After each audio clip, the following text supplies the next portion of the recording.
ሰላም የኢትዮ ቶሞቲ ፕሮግራም ተከታታዮች ተመልካቾቻችን ዛሬ ደግሞ ማሳያችሁና ማስመለከታችሁ ፍሬን ሸራ እንዴት እንደምንቀይር ነው ወይ ደግሞ አቀያየሩን ነው። ስለዚህ በምንቀይርበት ሰዓት እንዴት እንጠቀማለን? መጀመሪያ አጋናቻችንን ወይ ካሊዝበር ኪታችንን እንፈታለን። በምንፈታ ጊዜ የምንጠቀማቸው መፍቻዎች ትክክለኛና ንጹህ መፍቻ መሆን አለባቸው። አለበለዚያ ብሎናችንን ያዳልጣል፣ ይቆርጥብናል ወይ ደግሞ እንዲበላሽም ሊያደርግብን ስለሚችል በትክክለኛው መፍቻና መሳሪያ መጠቀም አለብን። ይህን የምናደርገው ከደህንነት አንጻር ነው። ስለዚህ ያንን በመጠቀም መኪናችንን መጀመሪያ ሁለቱንም ብሎኖች እንፈታለን። በሚሽከረከርብን ከሆነ እንደምናየው ቪዲዮ ላይ በፊሳ በመጠቀም ይህን ነገር በመያዝ እንፈታለን። አሁን እንደምንመለከተው ፒስቶንቺናችን ወይ ካሊዝበር ኪታችንን ፈተናል። ይህንን ነገር ከፈታን በኋላ ፍሬን ሸራችንን እናወጣለን። ዋው ፍሬን ሸራው በጣም አልቋል፣ ከማለቅም በላይ ነው። ስለዚህ ይሄ ነገር አለቀ ማለት ደግሞ ብዙ አደጋዎች አሉ። ስለዚህ በየጊዜው ሰርቪስ ማድረግ አለብን። ይህ ደግሞ የምንመለከተው አዲሱ ፍሬን ሸራችን ነው።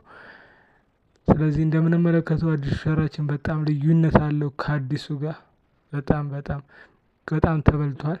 ስለዚህ በሚበላበት ጊዜ የሚያስከትሉ ብዙ አደጋዎች አሉና ከአደጋም በላይ ደግሞ በቀላሉ ኮስት የምናደርጋቸው ወጪዎች እናመጣለን። የጊዜ ሉዝ የምናደርገው ነገር አለ።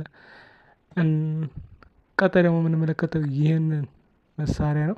ይህ መሳሪያ ምንድነው? ወይም መፍቻ ካሊዝበር ኪታችንን የምንገፋበት ነው።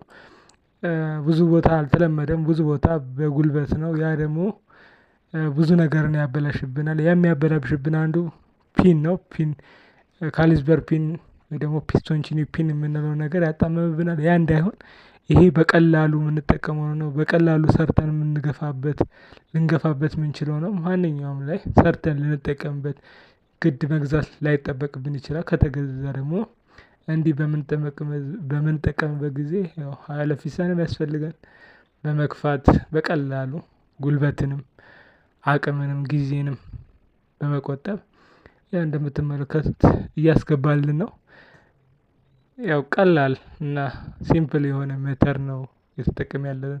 ስለዚህ ይህንን ከተለመደው ወጣ ብለን ደግሞ ይህንን ነገር ብንጠቀም አንደኛ ከኛ ጉልበትም ይቀንሳል። ሲቀጥል ደግሞ የሚከሰቱ የመጣመም ፒኖች የመጣመም ክራክ የማድረግ የመቆረጥ ነገሮችን ያስቀርልናል ማለት ነው። ከፍተናል እንደምንመለከተው ፒስቶንቺናችንን ከገፋን በኋላ ደግሞ ሸራችንን እናስገባለን። ሸራችንን በምናስገባበት ሰዓት ልንጠነቀቃቸው የሚገቡ ፌርሞዎች አሉ። እነዛን ፌርሞ በትክክል መግባት አለባቸው፣ መኖር አለበት። ካልኖረ ጋፕ ይመጣል። በጋፕ ውስጥ ደግሞ መነቃነቂያ ደግሞ ድምጽ ያመጣብናል ያልተለመደ።